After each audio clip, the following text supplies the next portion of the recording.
O Arthur Lira diz que só reforma ministerial não vai salvar o governo, defende uma arrumação de baixo para cima na economia, diz que falta sintonia do governo com o Congresso Nacional, que a Câmara estaria subrepresentada, que ainda por causa da aprovação da PEC da transição no fim do governo Bolsonaro, depois da vitória do Lula, o Senado ficou super representado na avaliação dele, no primeiro escalão do governo Lula. O que mais ele diz aqui? Há um desencontro do governo com o próprio governo, entre áreas do governo, não há sintonia. Mas é o momento agora de tentar fazer, olhando para todos os aspectos, inclusive os econômicos. Tá ruim assim na avaliação de vocês? É para esse diagnóstico aqui mesmo? Ele está um pouquinho piorado? Enfim. Acho que ontem o Lula mesmo disse isso, né? Falou: o governo não tem entrega. E são 2 anos e tanto de governo já, e esse é um problema, né? Porque o pior do que qualquer coisa é a quebra de expectativa.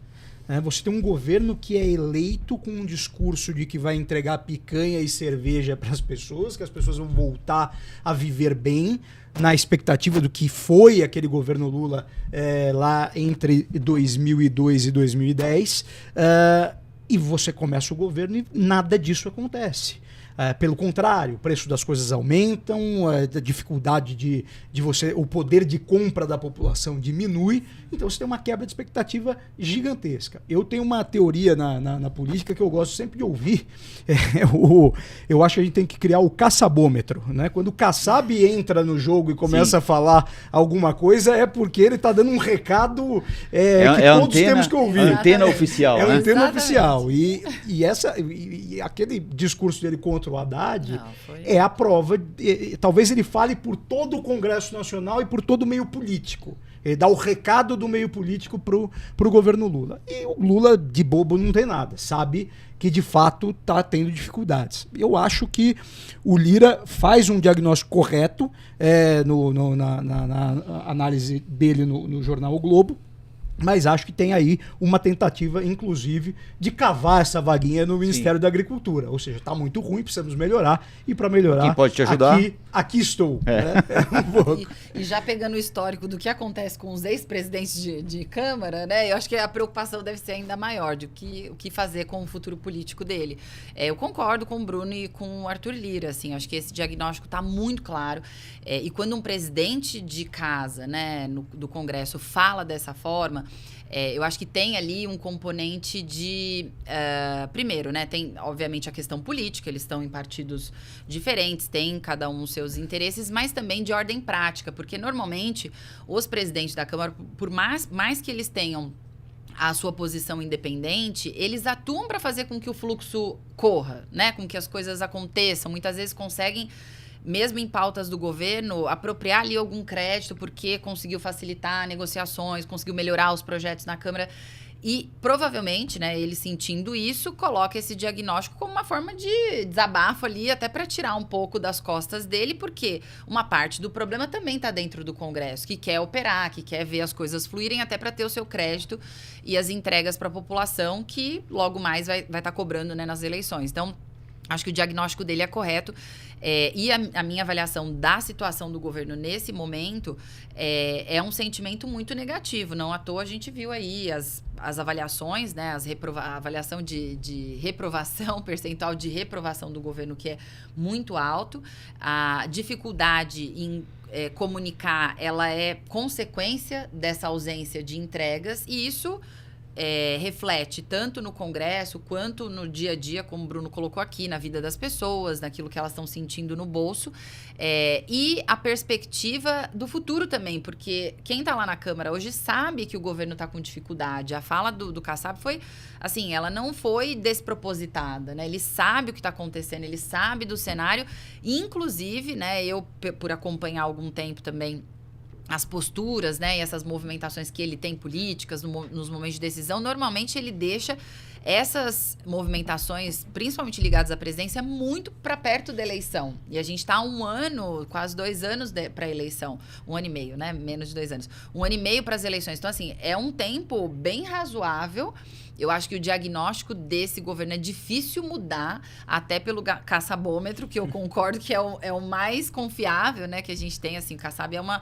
figura muito reconhecida porque não faz essas movimentações de forma, enfim, tempestiva, né, sem pensar, ali, sem calcular. Ele tem um pragmatismo exacerbado.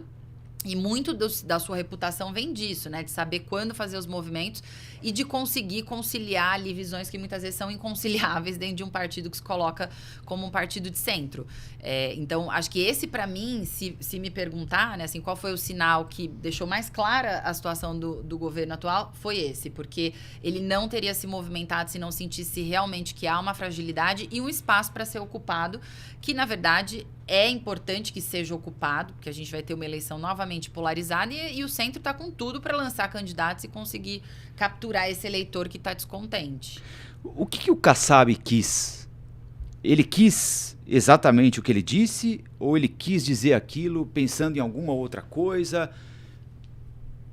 Porque não é natural, né? Ele não é um cara feito a esse tipo de declaração dura, né? Fulano é fraco, o governo vai perder, enfim, ele é o cara da vírgula, né? Ele não é o cara do ponto final, né? Eu acho, Rafael, que tem uma coisa aí, acho que são dois movimentos. Um movimento do espaço do PSD no governo, né? Existe um medo de que o PSD perca o Ministério de Minas e Energia, que é um ministério importantíssimo no país, e ele acho que faz um movimento para mostrar, olha, nós estamos dando aqui uma guarida para você, não mexe comigo. E tem uma tentativa de troca do Ministério da Pesca e Aquicultura, onde o ministro André de Paula está, para que vá para o Ministério do Turismo, né? Tem essa discussão. Então, dois ministérios que ele tem interesse. Mas o que eu percebo é que o meio político talvez quisesse que esse governo Lula desse certo. Sabe, a minha sensação é de que a fragilidade ou a quebra de expectativa não foi só da população. Existe uma quebra de expectativa dos parlamentares. Existia uma ideia, havia muito medo do que seria um governo Bolsonaro para esses parlamentares, que achavam o Bolsonaro vai endurecer, se ele ganhar agora, voltar como presidente vai ser ruim para a gente. Tinha essa sensação. E me parece que o Lula não conseguiu entregar para eles também. Do mesmo jeito que não entregou para a população, também não está conseguindo entregar para os parlamentares maior participação, maior autonomia. É um governo que ouve muito pouco quem está de fora. Um governo que parece que meio enclausurado. Até o próprio PT tem tido dificuldade em se relacionar com o governo Lula, né? O Lula ficou mais de um ano sem fazer uma reunião com a bancada do PT. Desde que assumiu o governo. Então, eu acho que essas coisas, ou seja, a política real tem mostrado, tem falado, Lula, vem pra terra. Né? Você está muito enclausurado aí. Aí tem as discussões do papel da Janja nesse processo todo, o quanto que ela é responsável por isso. Ele está disposto, né? Parece que ele está meio sem ânimo para isso, né? Para aguentar deputado pedindo coisa. Me parece um pouco isso também, né? Até a própria idade acho que faz isso. Já passou por isso tanto tempo, né? Aí depois veio prisão, veio todo o processo da Lava Jato, né? Muitos desses votaram contra o PT lá atrás, né? Quando teve o impeachment da Dilma. Então acho que tem um pouco de um certo ressentimento também aí no meio do jogo. Mas o fato é que eu acho que tem uma quebra de expectativa desse pessoal. E eles estão agora dando, olha, tem 2 anos para acabar o governo. Agora você precisa da gente mais do que nunca. E nós estamos muito insatisfeitos com você. Eu acho que esse é o recado.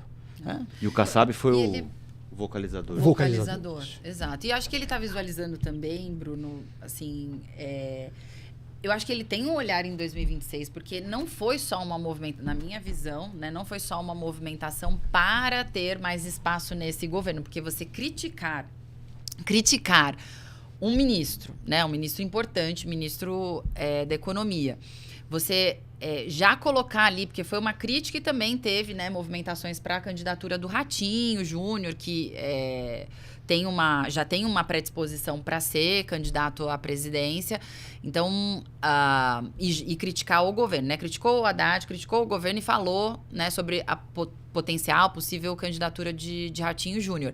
Então, eu acho que teve um movimento que com certeza pode ser para ajudar a ter mais espaço nesse governo, mas ao mesmo tempo ele também foi mais duro do que eu acho que poderia ser para isso, porque está testando a água para ver se tem espaço realmente para um nome de centro, um nome que ele lance e um sonho que ele já colocou em várias entrevistas que ele deu no Valor Econômico, por exemplo, logo depois da eleição, falando que ele tem o sonho de 2030 ter um candidato próprio, um candidato do PSD, quem sabe esse sonho não se adianta, né? Então, tem isso. E outra avaliação é um desejo pessoal de ser, talvez, candidato a vice-governador aqui no estado de São Paulo, com o Tarcísio, e aí seria uma quebra realmente de aliança, né? Mesmo que ela seja frágil, existe uma aliança com o governo Lula, é uma aliança política, mas ela não é uma aliança de posicionamentos, porque em vários posicionamentos que são relacionados a pautas, né, que são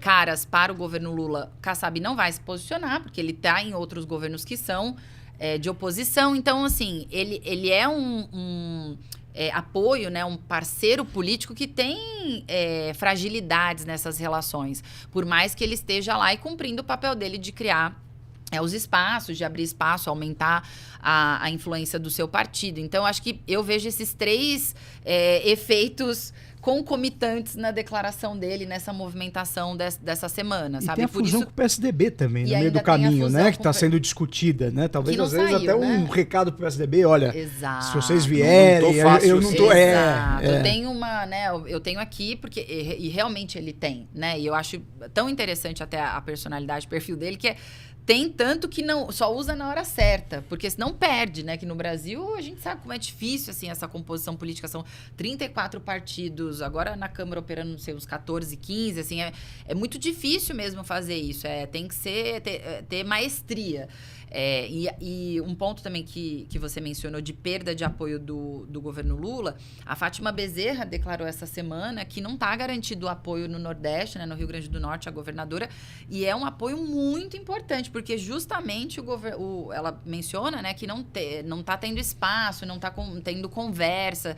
Então, essa falta de presença do presidente, sem dúvida, tem, assim, um impacto gigantesco em todas essas retaliações ou declarações, enfim, avaliações negativas, porque até nos seus redutos mais firmes, ele está perdendo apoio, como no caso do Rio Grande do Norte agora. Olá, aqui é o Rafael Colombo. Gostou do que acabou de assistir? Se inscreva no canal Cortes do Flow News para os melhores momentos. Quer acompanhar os nossos programas na íntegra? Então se inscreva no nosso canal oficial Flow News.